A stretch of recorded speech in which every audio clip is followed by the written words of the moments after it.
বাবার ছিল দুই ছেলে, আলাল আর দুলাল। আদরের এই দুই ছেলেকে নিয়ে বাবার গর্বের শেষ নেই।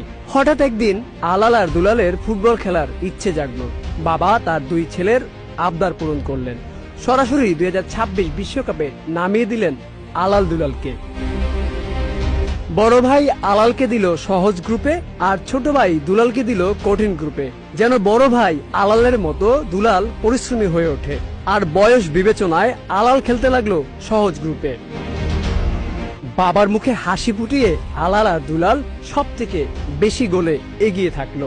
ছোট ভাই দুলাল পরিশ্রম করে এগিয়ে যেতে থাকলেও বিপত্তি বাধে আলালের ম্যাচে। কেপ ভার্দের সাথে যখন আলাল হারতে বসে, ঠিক তখন চিন্তায় পড়ে যায় বাবা। আর তাই মিশরের ম্যাচে সহযোগী হিসেবে মাঠে নামালো রেফারি। মাঠে নেমেই রেফারি আলালকে বড় বিপদ থেকে বাঁচালো। আলাল ও দুলালের বাবা স্বপ্ন দেখছে তার দুই ছেলে ফাইনাল খেলবে, তবে পরিকল্পনায় বাদ সাজে কিছু দল। তারা ভালো খেলে তার টেনশন বাড়িয়ে দিচ্ছে।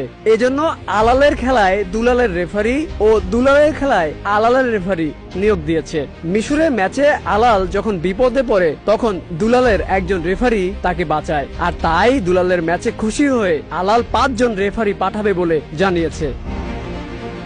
এখন শুধু সময়ের অপেক্ষা। আলাল দুলাল খেলবে ফাইনাল। এক ভাই কাপ নেবে, আর এক ভাই গোল্ডেন বুট নেবে। খেলা শেষে দুই ভাই একসাথে কক্সবাজার ট্যুর দিবে।